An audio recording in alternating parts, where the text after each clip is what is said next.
जय माँ भगवती, जय माँ भवानी, ओम नमः शिवाय।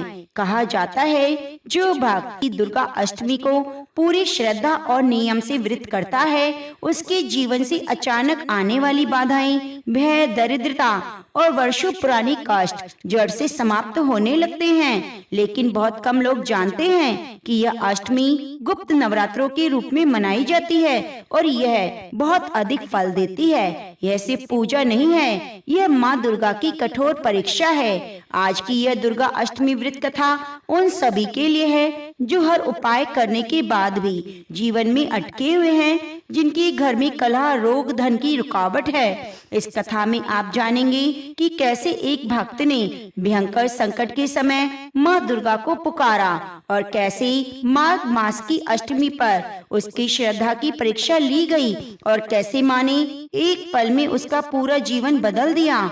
लेकिन ध्यान दीजिए, इस व्रत में की गई एक छोटी सी गलती माँ की कृपा को रोक भी सकती है। इसलिए इस कथा को अंत तक जरूर सुनिएगा, क्योंकि अंत में मैं आपको बताने वाली हूँ कि माघ मास दुर्गा अष्टमी का वो विशेष रहस्य है, एक ऐसा नियम जिसे सही विधि से करने पर माँ दुर्गा स्वयं अपने भक्त की रक्षा का वचन देती है। तो मन को शांत करें, माँ दुर्गा का ध्यान करें और पूरी श्रद्धा के साथ इस पावन दुर्गा अष्टमी व्रत कथा को सुनना शुरू करें। या देवी सर्वभूतेषु माँ शक्ति रूपेण संस्थिता, नमस्तस्यै नमस्तस्यै नमस्तस्यै नमो नमः। ब्रह्मांड की सृष्टि के आरंभ में जब सत्य, रज और तम की शक्तियाँ कार्यरत थी, तब आदि शक्ति स्वयं ब्रह्मा, विष्णु, महेश में विभाजित हुई। ब्रह्मा ने सृष्टि की रचना की, विष्णु ने पालन का कार्य संभाला और महेश ने संहार की लीला प्रारंभ की। किंतु यह सब शक्तियाँ तब तक अधूरी थी जब तक उन्हें स्त्री ऊर्जा का संग नहीं मिला। यही शक्ति जब किसी अधर्म या अत्याचार के विरुद्ध उग्र होती है, तब वह दुर्गा का रूप धारण करती है। अष्टमी का वह दिन जब शक्ति अपने चरम रूप में होती है और संसार की सभी नकारात्मकताओं का अंत कर सकती है। यह वह दिन है जब माँ दुर्गा ने महिषासुर नामक राक्षस का संहार कर धर्म की स्थापना की। देवी पुराण, मार्कंडे पुराण और स्कंद पुराण में दुर्गा अष्टमी का विस्तार से उल्लेख मिलता है। देवी भागवत में कहा गया है कि जब जब अधर्म बढ़ता है, धर्म लुप्त होने लगता है, तब तब देवी स्वयं प्रकट होती है। अब आइए जानते हैं उस दैत्य का जन्म कैसे हुआ जिससे इस धरती पर अराजकता फैल गई। महिषासुर एक असुर और महर्षि माता की गर्भ से उत्पन्न हुआ। उसके पिता रंभासुर ने भगवान ब्रह्मा से कठोर तपस्या कर यह वरदान प्राप्त किया कि उसे कोई देवता या राक्षस नहीं मार सकेगा, केवल एक स्त्री ही उसका अंत कर सकेगी। रंभासुर की मृत्यु के बाद महिषासुर ने राज्य संभाला और शक्ति की प्राप्ति हेतु कठोर तपस्या में लीन हो गया। हजारों वर्षों की तपस्या के बाद जब ब्रह्मा जी प्रकट हुए तो उसने मांगा, हे ब्रह्मदेव, मुझे अमरता का वरदान दे। ब्रह्मा जी बोले, जो जन्मा है उसका अंत निश्चित है, अमरता संभव नहीं, कोई और वर मांगो।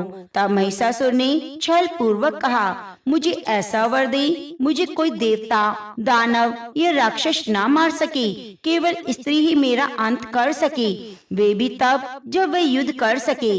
ब्रह्मा जी ने तथास्तु कहा और यहीं से प्रारंभ हुआ उसकी आतंक का युग। महिषासुर अब असुरों का राजा बन चुका था। उसके पास अपार बल, तेज और मायावी शक्तियां थी। ब्रह्मा जी से वरदान पाकर वह अहंकार में चूर हो गया। उसने तीनों लोकों पर आधिपत्य जमाने की ठान ली। सबसे पहले उसका क्रोध देवताओं पर टूटा। महिषासुर ने अपने विशाल असुर सैन्य दल के साथ स्वर्ग पर आक्रमण कर दिया। इंद्रदेव, वरुण देव, अग्निदेव, वायु, यम, कुबेर, अन्य सभी देवता उसकी सेना के आगे टिक ना सके। महिषासुर के पास आकार बदलने की शक्ति थी। वह कभी भैंसा बन जाता, कभी राक्षस, कभी हाथी तो कभी सिंह। इंद्र ने वज्र चलाया, अग्नि ने ज्वालाएं छोड़ी, लेकिन सब व्यर्थ। महिषासुर ने देवराज इंद्र के सिंहासन को छीन लिया और स्वर्ग पर अधिकार कर लिया। देवताओं को परास्त किया, उसने यज्ञ विध्वंस किए, वेदों की चोरी की, सभी की साधनाओं को नष्ट कर दिया, स्त्रियों का अपमान किया। महिषासुर का आतंक दिन प्रतिदिन बढ़ता जा रहा था। देवताओं ने ब्रह्मा विष्णु महेश्वर से शरण मांगी। इंद्र बोले, हे त्रिदेव, आपने महिषासुर को जो वरदान दिया है वह अब समस्त ब्रह्मांड के लिए संकट बन गया है। कोई देवता, दानव या राक्षस उसे पराजित नहीं कर सकता।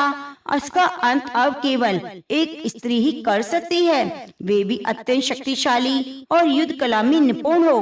कृपया कोई उपाय करें। ब्रह्मा विष्णु और महेश गंभीर हो गए। उन्हें महिषासुर की चुनौती का सामना केवल एक ही रूप में दिखा, शक्ति अर्थात आदि शक्ति। तब त्रिदेवों ने एक साथ अपनी शक्तियों को केंद्रित किया।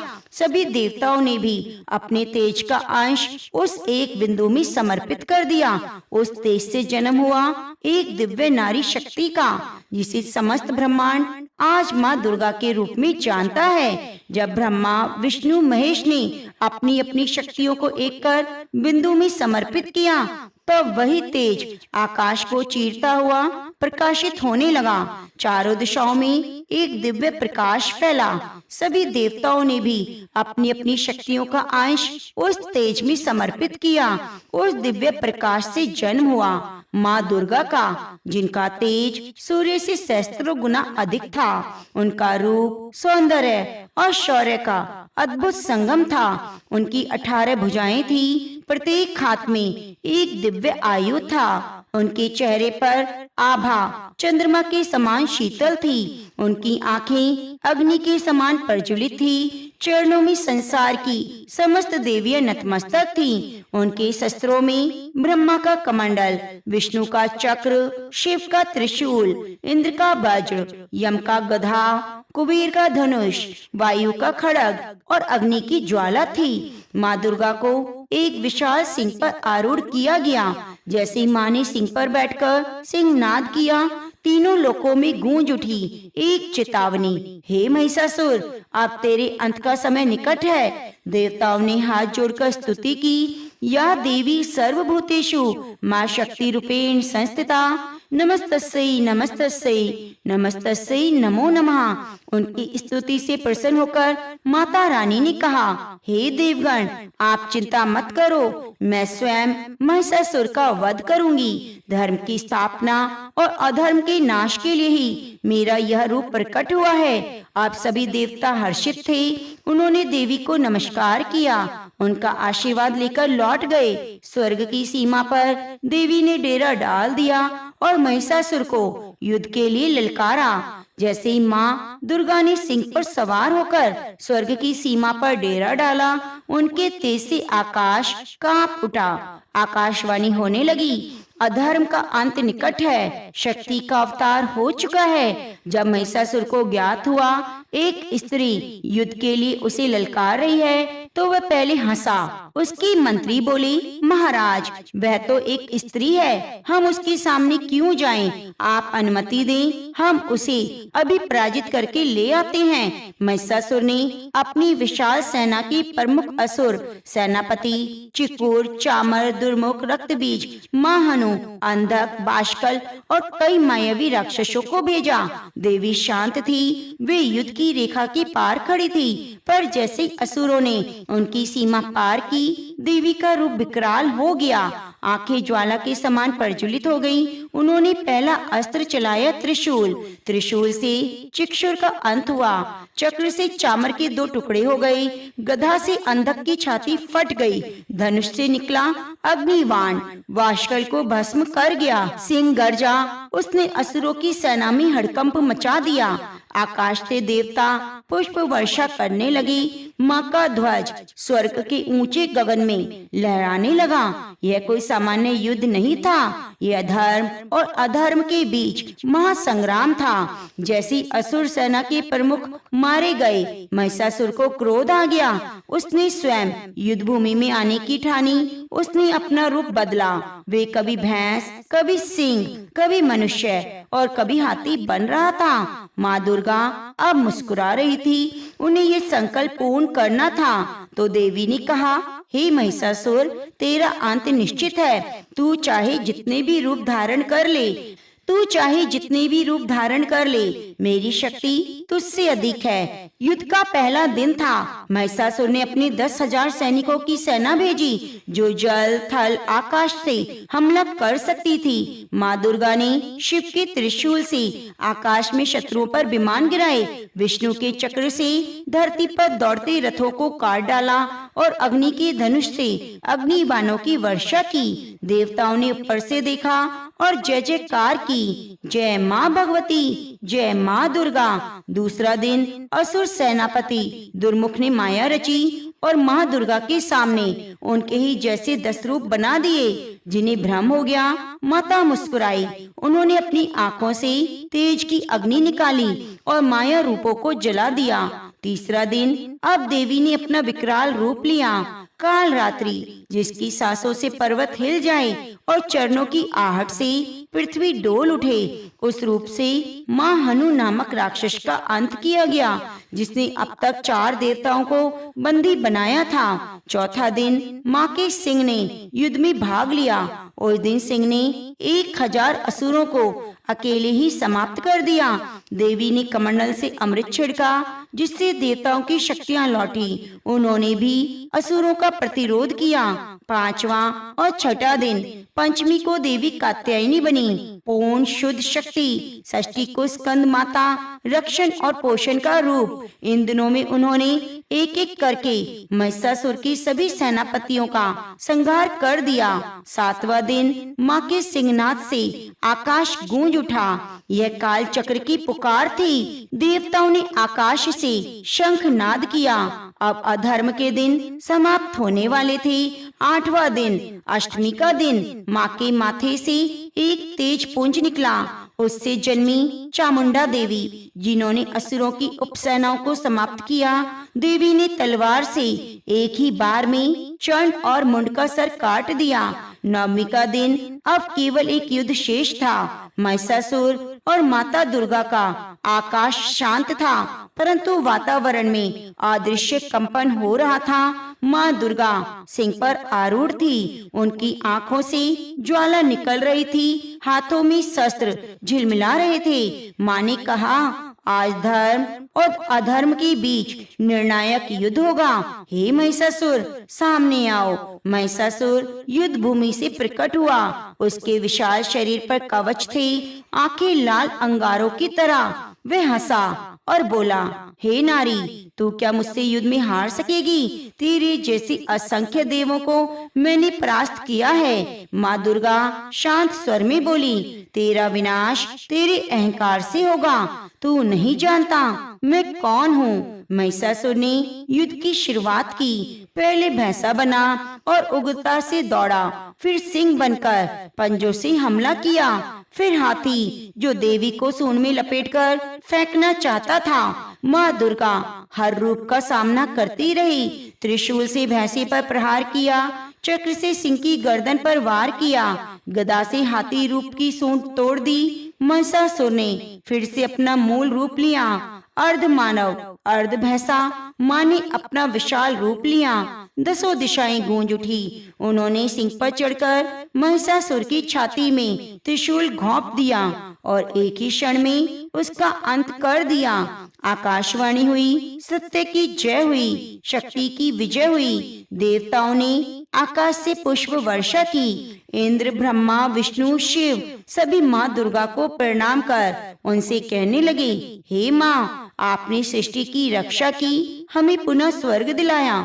हम आपके चरणों में नतमस्तक हैं। माँ ने कहा, जो भक्त दुर्गा अष्टमी के दिन मेरा व्रत पूजन और कथा श्रवण करेगा, उसके सभी पाप नष्ट हो जाएंगे और उसे मेरी कृपा सदैव प्राप्त होगी। महिषासुर पर विजय प्राप्त करने के उपलक्ष्य में ही देवी दुर्गा की पूजा का विशेष पर्व दुर्गा अष्टमी कहलाता है। यह नवरात्रि के 8वें दिन मनाया जाता है। जब देवी दुर्गा का रुद्र और करुणा में दोनों रूपों की पूजा होती है। इस दिन भक्त महिषासुर मर्दिनी के रूप में माँ को नमन करते हैं। शास्त्रों में कहा गया है, दुर्गा अष्टमी का व्रत रखने से जीवन की सभी बाधाएं नष्ट हो जाती हैं, पापों का क्षय होता है, जीवन में शक्ति और समृद्धि का आगमन होता है। अब हम आपको सुनाने जा रहे हैं एक प्राचीन लोक कथा, जिसमें माँ दुर्गा ने एक गांव को राक्षसी उत्पात से बचाया और अपने भक्त को जीवन दान दिया। यह कहानी है श्रद्धा, भक्ति और शक्ति की। तो चलिए आरंभ करते हैं माँ दुर्गा की प्राचीन कथा। बहुत समय पहले की बात है। उत्तर भारत के एक छोटे से गांव कांचनपुर में देवी दुर्गा की एक प्राचीन मूर्ति थी। गांव के लोग उसे जगदम्बा माई कहते थे। वर्ष में 2 बार नवरात्रों पर वहाँ बड़ा मेला लगता। गांव के बाहर एक बुढ़िया देवी माई रहा करती थी, जो हर दिन माँ दुर्गा की पूजा करती, उनके नाम का भजन करती। लोग उन्हें पगली कहते, पर वे कहती, माँ आएगी रक्षक बनकर। जब संसार रोएगा, माई हंसकर संकट हरेगी। उसी समय जंगलों में रक्तासुर नामक एक राक्षस उत्पात मचा रहा था। कहा जाता है वह महिषासुर का वंशज है, जो फिर से माँ दुर्गा को चुनौती देना चाहता था। रक्तासुर की एक शर्त थी कि जो भी माँ दुर्गा को पुकारेगा वह उसे मार देगा। गांव भयभीत था, मंदिर वीरान हो गए, पर वे माई हर रात दीप जलाकर भजन करती और कहती, रक्तासुर चाहे जितना भी बलवान हो, जब दुर्गा जागेगी तो संकट मिट जाएगा। फिर एक रात देवी बाई ने आंखें बंद करके जोर से पुकारा, हे महाकाली, हे माँ जगदम्बा, आओ अपने बच्चों की रक्षा करो। हे महाकाली, हे जगदम्बा, आओ अपने बच्चों की रक्षा करो। आकाश से तेज बिजली गिरी, मंदिर का दीपक जल उठा और फिर माँ दुर्गा की मूर्ति से तेज प्रकाश निकला। माँ दुर्गा स्वयं प्रकट हुई, शेर पर सवार, हाथों में चक्र, शंख, तलवार और त्रिशूल। उन्होंने देवी बाई की तरफ देखा और कहा, अब तू चैन से देख, अधर्म का अंत होने वाला है। जंगल में रक्तासुर ने गरज कर कहा, मैं फिर से तेरा अपमान करूंगा। हे दुर्गा, माँ ने त्रिशूल उठाया, युद्ध आरंभ हुआ। धरती कांपने लगी, आकाश में रक्त की वर्षा हुई, पर माँ दुर्गा के त्रिनेत्र में ज्वाला थी। उन्होंने चक्र से रक्तासुर के दोनों भुजाएं काट दी, तलवार से मस्तक और फिर त्रिशूल से उसका अंत कर दिया। गांव में शांति आ गई। अगली सुबह जब लोग मंदिर पहुँचे तो माँ की मूर्ति की आगे एक नई मूर्ति दिखी, देवी बाई की, जिसमें लिखा था, जिसने सच्चे मन से पुकारा उसी में माँ का वास हो गया। उस दिन से हर अष्टमी को गांव में देवी बाई मेला लगता है। माँ दुर्गा के साथ उनकी भक्त की भी पूजा की जाती है। जय माँ दुर्गा, जय माँ भवानी। माता का आशीर्वाद सदा आपके ऊपर बना रहे। अगर आपको ये कथा अच्छी लगी है तो वीडियो को लाइक करें, अपने दोस्तों और परिवार के साथ शेयर करें, चैनल को सब्सक्राइब जरूर कर लीजिए। प्रिय भक्तों, अब आइए आपको सुनाते हैं माँ भवानी के सच्चे भक्त की कथा। एक ऐसा समय जब धरती पर धर्म की ज्योति मंद पड़ रही थी, राक्षसों का अत्याचार इतना बढ़ गया कि देवता तक परेशान थे। त्राही माम पुकार कर हर दिशा गूंज रही थी। उसी काल में एक छोटा सा गांव था, नवग्राम, जो पर्वतों से घिरा, जंगलों से आच्छादित और आध्यात्मिक ऊर्जा से परिपूर्ण था। इस गांव में एक वृद्ध ब्राह्मण देवघर अपनी पत्नी गायत्री और पोती भव्या के साथ रहते। देवघर दिन रात माँ दुर्गा की उपासना करता। हर अष्टमी को उपवास रखते, माँ को पुष्प कनेर धतूरा अर्पण करते और गाते, या देवी सर्वभूतेषु माँ शक्ति रूपेण संस्थिता, नमस्तस्यै नमस्तस्यै नमस्तस्यै नमो नमः। भव्या छोटी थी, पर उसकी आंखों में माँ दुर्गा की भक्ति की वह चमक थी, जो अपने दादा के साथ बैठकर कथा सुना करती और हर बार पूछती, क्या माँ दुर्गा सच में हमें बचा सकती है? देवघर मुस्कुराकर कहती, न सिर्फ बचा सकती है बेटी, माँ तो सृष्टि की रचयिता है। एक दिन अचानक गांव में संकट आ गया। पास के जंगलों से राक्षसी प्रवृत्ति वाले एक दैत्य कलासुर निकल आया। गांव को उजाड़ता, खेत जलाता, लोगों का अपहरण कर लेता। लोगों में भय का साम्राज्य स्थापित हो गया। राजा ने सेना भेजी, पर कलासुर के पास रुद्र शक्ति थी। उसे किसी साधारण अस्त्र से नहीं मारा जा सकता था। देवघर जानते थे अब एक ही आश्रय है माँ दुर्गा का। उन्होंने पूरे गांव को इकट्ठा किया। 9 दिन तक अखंड दुर्गा यज्ञ शुरू किया। दिन रात गांव की स्त्रियां जय माता दी की जयकारे करती। हर स्त्री ने कन्या पूजन का आयोजन किया। छोटी बच्चियों को देवी स्वरूप मानकर उनका पूजन किया। भव्य भी हर दिन माँ की मूर्ति के सामने दीप जलाती और कहती, माँ गांव को बचा लो, आप ही हमारी रक्षा करो। अष्टमी की रात्रि को जब मंत्रों का उच्चारण चरम सीमा पर था, तब माँ दुर्गा ने अपना तेजस्वी रूप प्रकट किया। गांव की देवी मंदिर की मूर्ति से प्रकाश की एक तेज लहर निकली और माँ चंद्रघंटा के स्वरूप में प्रकट हुई। उनका वाहन सिंह, हाथों में शस्त्र, नेत्रों में तेज और वाणी में करुणा। माँ का यह रूप देखकर सबको अद्भुत शक्ति का अनुभव हुआ। माँ ने कहा, जब मेरे भक्त मुझे पुकारते हैं तो मैं उनको दर्शन जरूर देती हूँ। आज मैं नवग्राम की रक्षा करूंगी। कलासुर ने जब माँ को देखा तो हंसने लगा। क्या एक स्त्री मुझे रोक पाएगी? उसने व्यंग्य किया। माँ मुस्कुराई। जिस शक्ति से तू जन्मा है उसी शक्ति का मैं मूल हूँ। आज तेरा अंत निश्चित है। युद्ध आरंभ हुआ। माँ ने सिंह पर बैठकर धनुष चलाया, त्रिशूल फेंका और अपने शब्दों से दैत्य की शक्ति को नष्ट कर दिया। अंत में भीषण गर्जना के साथ माँ ने त्रिशूल से कलासुर का वध किया। पूरा आकाश जय माता दी की घोष से गूंज उठा। अगली सुबह जब लोग जागे तो गांव में फिर से हरियाली, प्रसन्नता, उल्लास फैल गया। मंदिर के गर्भगृह में माँ की मूर्ति मुस्कुरा रही थी। देवघर ने कहा, आज हमने प्रत्यक्ष देखा माँ अपने भक्तों की रक्षा कैसे करती है। भव्य माँ की मूर्ति के आगे हाथ जोड़कर बोली, माँ मैं भी बड़ी होकर आपके जैसी शक्ति बनूंगी जो सबकी रक्षा करेगी। उस दिन से हर अष्टमी को नवग्राम में दुर्गा पूजन होने लगा और गांव की कन्याएं माँ के समान शक्ति और तेज की प्रतीक मानी जाने लगी। अगर आपको यह कथा भी पसंद आई है तो कृपया वीडियो को लाइक करना ना भूलें और शेयर जरूर कीजिए। हमारे चैनल को सब्सक्राइब जरूर कर लीजिए। अब आइए आपको सुनाते हैं एक अद्भुत लोक कथा, जिसमें माँ दुर्गा ने न केवल अधर्म का नाश किया बल्कि अपने सच्चे भक्त को जीवन दान देकर सिद्ध किया कि सच्चे मन से की गई प्रार्थना कभी व्यर्थ नहीं जाती। यह कथा है एक वीर ग्रामीण और माँ दुर्गा की कृपा की। बहुत पुराने समय की बात है। उत्तर भारत के एक सघन वन से घिरे गांव शिवपुर में धीरज नामक एक निर्धन परंतु अत्यंत भक्तिपूर्ण युवक रहता था। उसके माता पिता नहीं थे। पशुओं को चराकर लोगों के खेतों में काम कर वे अपनी आजीविका चलाता।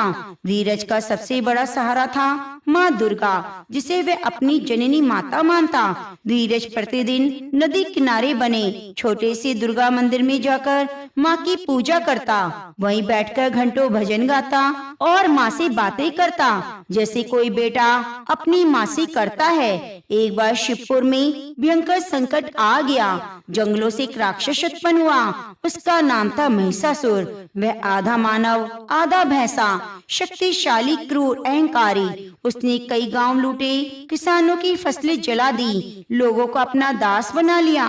शिवपुर गांव में भय का वातावरण छा गया।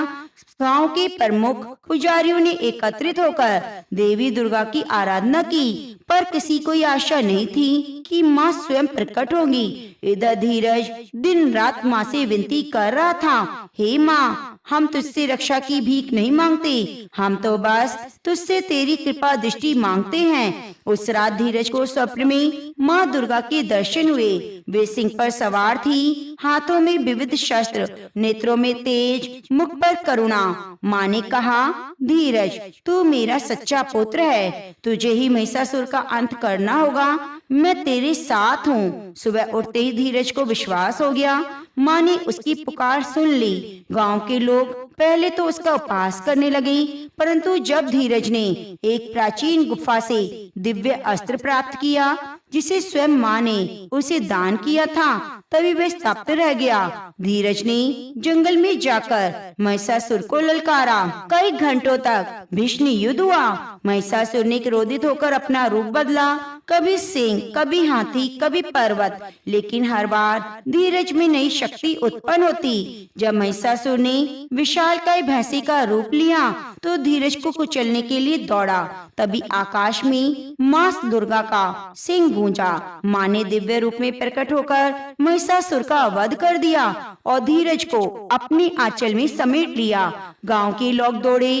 धीरज बेहोश था पर उसके मुख पर दिव्य तेज था। माँ दुर्गा ने कहा, यह मेरा सच्चा भक्त है, इसकी भक्ति ने मुझे बाध्य कर दिया प्रकट होने के लिए। जो भक्त निष्काम भाव से मेरी उपासना करता है, मैं स्वयं उसकी रक्षा करती हूँ। धीरज को होश आया। माँ अदृश्य हो चुकी थी, लेकिन उनका वरदान साथ था। गांव में फिर कभी राक्षस नहीं आए। फसलें लहलाने लगी। शिवपुर का नाम अब हुआ शक्तिपुर। तब से हर साल दुर्गा अष्टमी पर लोग धीरज की कथा गाते हैं। माँ दुर्गा के मंदिर में विशेष पूजा करते हैं। ये सिद्ध हो गया कि सच्चे मन से की गई भक्ति से माँ प्रसन्न होती है, अपने भक्तों पर कृपा बरसाती है। यदि यह कथा आपको भावुक कर गई है तो कृपया इसे शेयर कीजिए। माँ दुर्गा की कृपा सभी तक पहुँचाइए। चैनल को सब्सक्राइब करें और कमेंट में लिखें, जय माँ जगदम्बा, जय माँ भवानी। एक छोटा सा गांव था सुरंगपुर। चारों ओर हरियाली, पर्वतों की गोद में बसा हुआ, नदियों से घिरा, जंगलों की छाया में लिपटा हुआ। यह गांव दिखने में जितना सुंदर था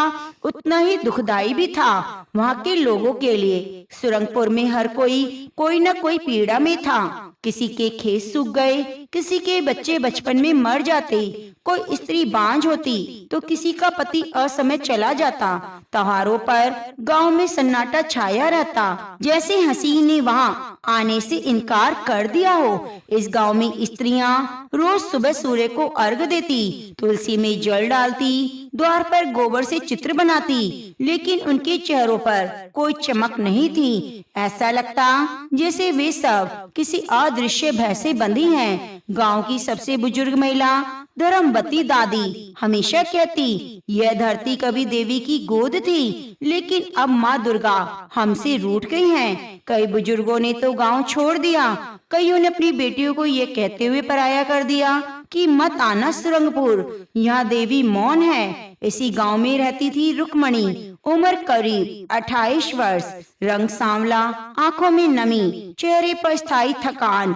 वे ब्राह्मण परिवार की बहू थी। पति वसुदेव बीमार, काम करने में असमर्थ, कुछ भी नहीं था उसके पास, न संतान, न धन, न कोई मददगार।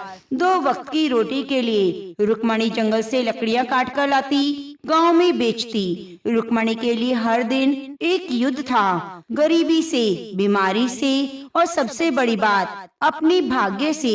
एक रात्रि आई जब गांव में तेज आंधी चली, बिजली कड़की, आकाश से वर्षा होने लगी। छप्पर से टपकते पानी के नीचे बैठकर रुक्मणी ने अपने फटे आंचल से देवी दुर्गा की मिट्टी की मूर्ति को ढका। रोते रोते कहने लगी, हे माँ दुर्गा, सुना है तू चंड मुंड का वध करती है, तो क्या मेरे भाग्य का अंत नहीं कर सकती? मैं ना धन मांगती ना सुख, बस एक झलक दे दे माँ। तू मौन नहीं, तू जीवित है। उस रात वे भूखी सोई, लेकिन कुछ विचित्र हुआ। स्वप्न में वह एक विशाल जंगल में थी, चारों ओर अंधकार था। अचानक वहाँ एक प्रकाश हुआ। उस प्रकाश में एक तेजस्वी नारी प्रकट हुई। 8 भुजाएं, आंखों से दिव्य ज्वाला, शरीर पर लाल वस्त्र, मुकुट से निकलता हुआ तेज। रुक्मणी स्तब्ध थी। देवी ने कहा, रुक्मणी तू अकेली नहीं, मैं तेरे भीतर हूँ। पर वह वहीं प्रकट होती हूँ जब विश्वास होता है तू मेरी सच्ची भक्त है। समय आ गया, तू मुझे फिर से गांव में जागृत कर। देवी ने आदेश दिया, 21 दिनों का व्रत रख, नव दुर्गा पूजन कर, 108 बार मेरे नाम का जप कर। कोई बाधा आए तो भी मत डगमगाना, मेरी कृपा से तेरा भाग्य बदलेगा और गांव का भी। रुक्मणी घबरा गई और बोली, माँ मेरे पास ना तो तेल है, न घी, न अन्न, मैं कैसे पूजा करूं? देवी ने मुस्कुराकर कहा, श्रद्धा तो है, फूल भी पर्याप्त है। सपने समाप्त हुआ। रुक्मणी की आंखें खुली। अगली सुबह जब सूरज की पहली किरण आई तो रुक्मणी ने अपने पति के पास बैठकर कहा, मैंने माँ को देखा। वसुदेव जी, अब मैं पूजा करूंगी, चाहे भूख से मर जाऊं, लेकिन व्रत नहीं तोड़ूंगी। पति ने उसकी आंखों की चमक देखी और कुछ नहीं कहा, बस आंसू बहा दिए। रुक्मणी ने अपने छोटे से घर में मिट्टी का छोटा सा चौकोर मंदिर बनाया। माँ शैलपुत्री की एक चित्र छवि रखी, जिसे उसने खुद हाथ से बनाया था। तुलसी के लाए पत्ती, जंगल से लाए फूल, नदी का जल, यही उसकी पूजा सामग्री थी। गांव की स्त्रियां हंस पड़ी। देखो जरा, ये गरीब औरत देवी को मना रही है, खुद के पास रोटी नहीं, पूजा करेगी। लेकिन रुक्मणी ना हिली, न डरी। उसने 108 बार माँ का जाप किया। ओम ऐं ह्रीं क्लीं चामुंडाय विच्चे। उसके घर के पास खड़ा पीपल का पेड़ एकाएक खिलने लगा। छोटी सी धूप की बत्ती अपने आप जल उठी। उस रात वासुदेव को पहली बार बिना खांसी के नींद आई। रुक्मणी ने कुछ नहीं कहा, लेकिन उसकी आंखों में पहली बार हल्की सी उम्मीद जागी। गांव का पीपल धीरे धीरे अपने पत्ते हिला रहा था, मानो माँ दुर्गा ने मौन में उत्तर दिया हो, मैं जागूंगी। रुक्मणी के भीतर से, हर स्त्री के भीतर से। रुक्मणी की आंखें सुबह जल्दी खुल गई। बाहर अभी अंधेरा था, लेकिन उसका मन भीतर से रोशन हो चुका था। बीती रात जो देखा वो कोई साधारण सपना नहीं था, वो दिव्य दर्शन, एक आवाहन, एक आज्ञा। धीमे से उठी, आंगन में आई। आकाश में टिमटिमाते तारे अब विदा लेने को थे। उसने अपने आंचल से पीपल के पत्तों पर जमी ओस को हटाया और झुककर कहा, माँ मैं तैयार हूँ, भले अन्न ना मिले, जल ना मिले, पर मैं तुम्हारा व्रत करूंगी। उस स्वप्न में माँ की आंखें अब भी रुक्मणी की स्मृति में जल रही थी। ऐसा तेज, ऐसा सौंदर्य, जिसे अनगिनत सूर्य का प्रकाश एकत्रित हो गया हो। वह याद करती रही माँ के वो 8 हाथ, एक हाथ में त्रिशूल, संकट का नाश करने वाला, दूसरे हाथ में कमल, करुणा का प्रतीक, तीसरे में चक्र, न्याय का प्रतीक, चौथे में गदा, रक्षक का प्रतीक, बाकी हाथों में वर मुद्रा, अभय मुद्रा, धनुष, जल पात्र। देवी की वाणी अब भी उसकी कानों में गूंज रही थी कि तू मेरी आराधना कर, मुझे प्रसन्न कर, मैं तेरे भीतर हूँ। उसने लकड़ी के एक छोटे से पटरे पर लाल कपड़ा बिछाया, मिट्टी के कलश में जल भरकर नारियल रखा, आम के 5 पत्ते रखे। यहीं से शुरू हुई उसकी नवरात्र आराधना।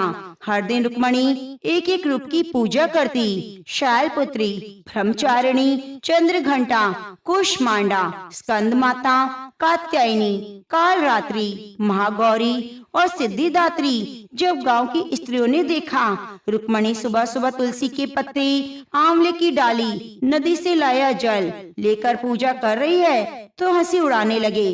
कहने लगे, कहाँ ये भूखी औरत, कहाँ देवी की आराधना। माँ दुर्गा की तो घी कपूर चंदन चाहिए पूजा के लिए, क्या पत्तों से पूजा होगी? रुक्मणी कुछ न कहती। उसका ध्यान संसार से हटकर केवल माँ की ओर था। दूसरे दिन जब वह नदी से जल लेने गई तो रास्ते में सूखी झाड़ी के नीचे कुछ पड़ा दिखा। जाकर देखा, एक अज्ञात स्त्री की थैली जिसमें कुछ पूजा सामग्री थी, कपूर, हल्दी, चंदन, रोली, लाल चुनरी। उसने चारों ओर देखा, कोई नहीं था। वह समझ गई माँ ने भेजी है ये थैली, जैसे संकेत दे रही है, मैं तेरे साथ हूँ। अगले दिन उपवास सबसे कठिन था। वसुदेव को बुखार हो गया, घर में दवा तक नहीं थी। ऊपर से खुद भूखी रुक्मणी को चक्कर आने लगे, लेकिन उसने जल नहीं पिया, फल नहीं खाया, बस माँ का नाम जपती रही। रात को जब वसुदेव को पसीना आया, उसका बुखार टूट गया। रुक्मणी के लिए कोई छोटी बात नहीं थी। माँ ने फिर संकेत दिया, साधना सच्ची हो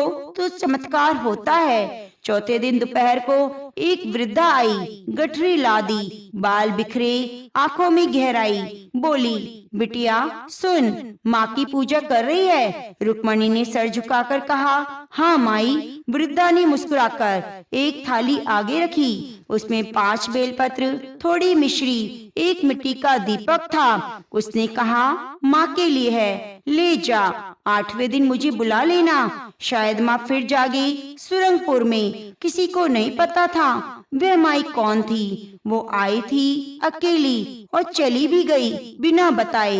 रुक्मणी पूजा करती, उसका शरीर कमजोर हो गया, लेकिन उसकी आत्मा प्रज्वलित थी। नवरात्रि के 5वें दिन रात को माँ फिर प्रकट हुई। इस बार उनके स्वर में गंभीरता थी। रुक्मणी, तुझ में शक्ति है, लेकिन याद रख, जब कोई सच्चा भक्त भक्ति करता है तो आसुरी शक्तियाँ जागृत होती हैं। आगे संकट आएगा, लेकिन तू मत डरना। रुक्मणी ने हाथ जोड़कर पूछा, माँ क्या मैं सफल हो जाऊंगी? माँ ने मुस्कुराकर कहा, तू सफल नहीं, पावन बन जाएगी, तेरा नाम युगों तक लिया जाएगा। सुबह होते ही रुक्मणी ने माँ चंद्रघंटा की पूजा की। इस बार उसके पास पहाड़ी से एक सफेद फूल लाकर माँ के चरणों में रखा। पूजा समाप्त हुई तो आश्चर्य हुआ। घर की छत से जो वर्षों से टपकता पानी गिरता था, एकदम बंद हो गया। यह कोई साधारण घटना नहीं थी, यह माँ की स्वीकृति थी। तेरा मार्ग कठिन होगा, तेरा मार्ग कठिन होगा, पर मैं तेरे साथ हूँ। रात का समय था, अंधेरा पूरे गांव को निकलने आया हो। चंद्रमा के चारों ओर हल्का सा घेरा था, जैसे कोई संकेत हो। रुक्मणी उस रात माँ चंद्रघंटा की आराधना कर रही थी। उसने घी न होने पर सरसों के तेल से दीपक जलाया। घर की झोपड़ी के कोने में मिट्टी का मंदिर सजाया। माँ की छोटी सी छवि, तुलसी की पत्ती, आंवले की डाली और एक ही बार निष्ठा। जैसे जैसे रात गहराई, वैसे वैसे रुक्मणी का मन स्थिर हो गया। उधर गांव की स्त्रियां बाहर बैठी थी। उन्हें रुक्मणी की कठोर साधना पसंद नहीं आ रही थी। वे आपस में कह रही थी, देवी ने आज तक किसी को ऐसे दर्शन दिए हैं, भूखी रहकर ये क्या मिलेगा? लगता है दिमाग फिर गया है। कुछ पुरुषों ने कहा, अब इसे भी देवी दिखने लगी, कल को कहेगी मैं ही दुर्गा हूँ। रुक्मणी को ये सब सुनाई दे रहा था, मगर वह मौन रही। उसने केवल माँ के चित्र को देखा। धीमी मुस्कान। करीब रात 3 बजे का समय था। वातावरण शांत। तभी अचानक झोपड़ी के कोने में रखा पीतल का घंटा अपने आप बज उठा, बिल्कुल साफ। वासुदेव चौंक गए, बोले, रुक्मणी ये क्या? रुक्मणी आंख बंद किए बैठी रही। माँ की मूर्ति से हल्की सी आभा निकली। उसने केवल इतना कहा, माँ आई थी। सुबह होते ही वृद्धा फिर आई, वही गठरी उठाए, वही मुस्कान। बोली, बिटिया घंटा सुनाई दिया। रुक्मणी ने हाथ जोड़कर पूछा, माई आप कौन? वृद्धा ने केवल इतना कहा, मैं माँ की सेविका हूँ, तू पूजा कर, माँ जागेगी। इस बार वह त्रिकोण आकार का मिट्टी का दीपक थाली लाई थी और कहने लगी, सप्तमी को इसे जलाना, लेकिन तब तक अपनी भक्ति पर किसी को शक मत करने देना। वे चली गई और बिना पीछे देखे, बिना दिन बीते, अब व्रत का अगला दिन था। रुक्मणी को चक्कर आ रहे थे। कई बार लगा अब नहीं हो पाएगा, लेकिन तब एक बच्ची आई।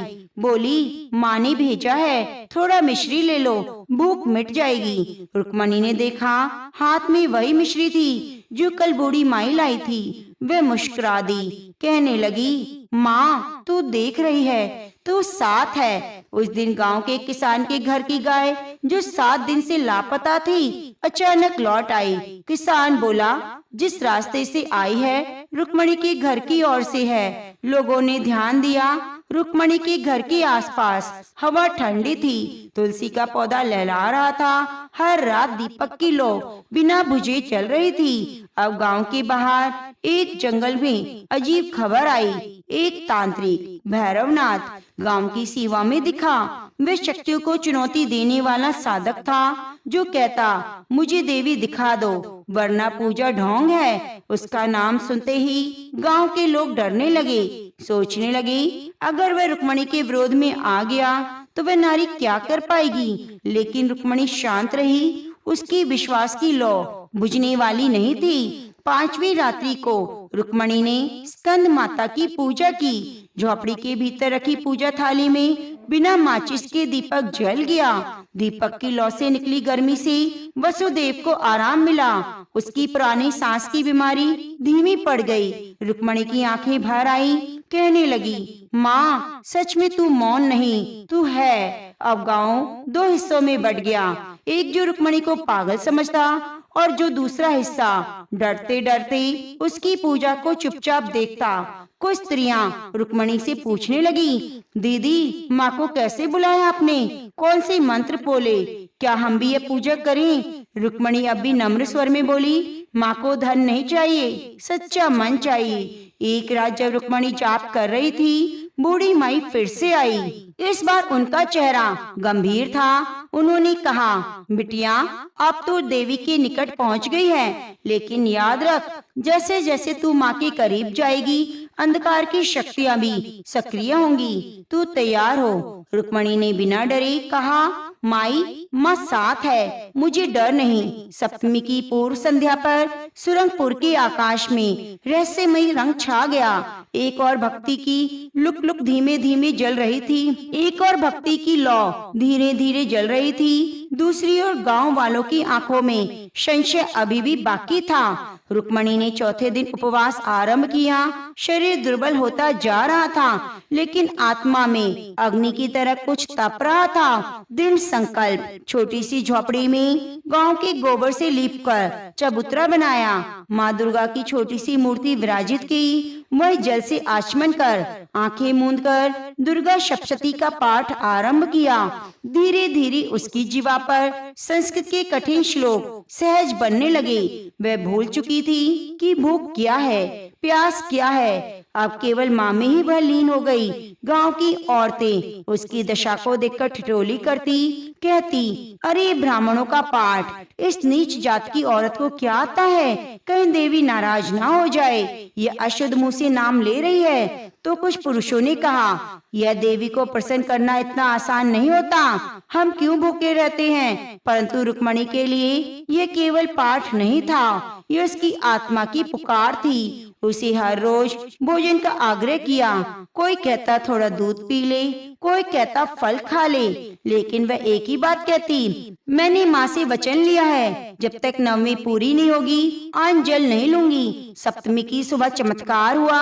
गांव की सबसे बड़ी समस्या थी पशुओं का गायब होना। कई हफ्तों से गांव के बैल, गाय, बकरी, बछड़े जंगल की ओर चले जाते और लौटकर नहीं आते। खेतों की जुताई बंद हो गई थी, दूध मिलना बंद हो गया। लेकिन उस दिन जैसे ही रुक्मणी ने सप्तशती का पाठ कीलक स्त्रोत का पूर्ण किया, गांव के पास जंगल से धूल उड़ती दिखाई दी। सब लोग दौड़कर वहां पहुंचे। देखा सभी पशु लौट रहे थे, कोई उनके वापस ला रहा था। एक बच्चा चिल्लाया, माँ ने चमत्कार किया। माँ देवी जाग गई, लेकिन बुजुर्गों ने डांटा, छोटे मुंह बड़ी बात मत कर। रुक्मणी उस रात माँ ब्रह्मचारिणी की पूजा के लिए फूल चुन रही थी, लेकिन खेत में कांटों से उसका पैर कट गया, रक्त बहने लगा।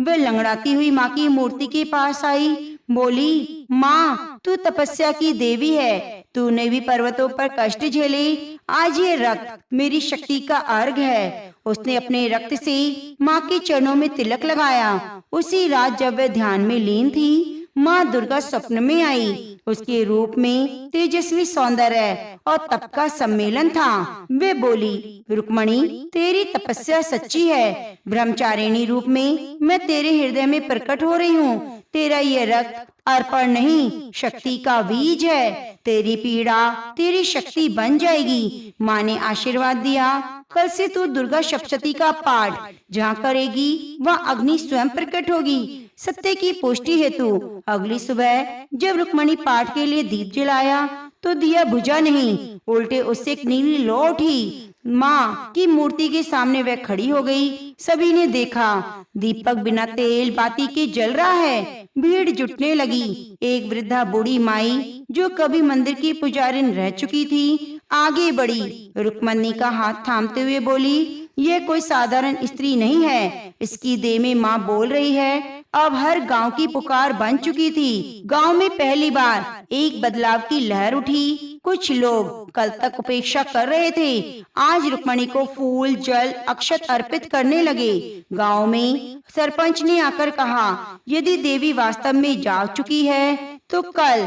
सभी घरों में श्वेत दीपक जलेंगे और हम मान लेंगे माँ दुर्गा स्वयं स्त्री में वास कर रही है। रुक्मणी मुस्कुरा दी। वह जानती थी माँ को अब किसी प्रमाण की आवश्यकता नहीं। वह तप की परीक्षा में उत्तीर्ण हो चुकी थी। अग्नि परीक्षा गांव की थी। अगली सुबह घरों में दीपक जल उठे। कोई बात ही नहीं, कोई तेल नहीं। लौ स्थिर थी। माँ ब्रह्मचारिणी के रूप में रुक्मणी के चारों ओर दिव्य प्रकाश दिखाई देने लगा। अब वह केवल रुक्मणी नहीं थी, वह साहस और तप की मूर्ति बन गई। नवरात्रि का अगला दिन उपवास, जाप और लगातार दुर्गा सप्तशती के पाठ ने रुक्मणी की देह को बहुत दुर्बल कर दिया। उसकी आंखों के नीचे गहरे काले घेरे थे, होंठ सूख चुके थे, पांव कांपते हुए फिर भी उसकी दृष्टि स्थिर थी माँ की मूर्ति पर। उस दिन माता रानी की आराधना कर रही थी युद्ध की देवी जो शांत थी, रुद्र भी जिनके घंटे की गूंज से दानव थर्राते हैं, जिनका स्वरूप हर पीड़िता के भीतर जागता है। रुक्मणी ने कमजोर कंठ से श्लोक पढ़ना शुरू किया। हर श्लोक के साथ उसका शरीर कांपा। शाम के समय गांव के कुछ पुरुष खेत में आए जहाँ साल भर पानी नहीं था। वे बिल्कुल सूखे काले मिट्टी वाले टुकड़े पर अचानक धारा बहने लगी। एक किशोर चिल्लाया, बाबा धरती फूट गई। लोग दौड़ते हुए आए, देखा खेत में एक चश्मा बह रहा है, बिल्कुल वैसा जैसा कभी रुक्मणी ने सपने में माँ ने दिखाया था। ये वही खेत था जहाँ रुक्मणी पहले फूल चुनने गई थी। लोग अब धीरे धीरे कुछ जोड़ने लगे, वहीं से फूल, वहीं से जल। क्या ये संयोग है? बूढ़ी माई कांपते स्वर में बोली, माता रानी का घंटा बज रहा है, वे आने वाली है। अब रोज शाम को रुक्मणी की झोपड़ी के सामने 10-15 लोग इकट्ठे होने लगे। स्त्रियां, बच्चे, कुछ बुजुर्ग। रुक्मणी ने किसी को बुलाया नहीं, लेकिन माँ के चमत्कारों ने उन्हें खींच लिया। माता रानी की कृपा से गांव की शक्ति का जागरण शुरू हो गया। अब वह केवल चमत्कारों का उत्सव नहीं था, बल्कि एक स्त्री की सच्ची भक्ति और तप का प्रतीक था। माँ को केवल श्रद्धा चाहिए, माँ को केवल श्रद्धा चाहिए, भारी आडंबर नहीं। माँ की भक्ति हृदय से होती है, बाहरी मन से नहीं। यदि कोई भी भक्त सच्चे मन से माँ को पुकारता है तो माँ जरूर प्रकट होती है। तो प्रेम से बोलिए, जय माँ भगवती, जय माँ भवानी। सर्व मंगल मंगले शिवे सर्वार्थ साधिके, शरणे त्र्यंबके गौरी नारायणी नमोस्तुते। प्रिय भक्तों, उम्मीद करती हूँ आपको ये कथा अच्छी लगी होगी। कथा अच्छी लगी है तो कृपया चैनल को सब्सक्राइब करके बगल में बनी घंटी को दबा लीजिए और कमेंट बॉक्स में जय माँ भवानी जरूर लिखिए।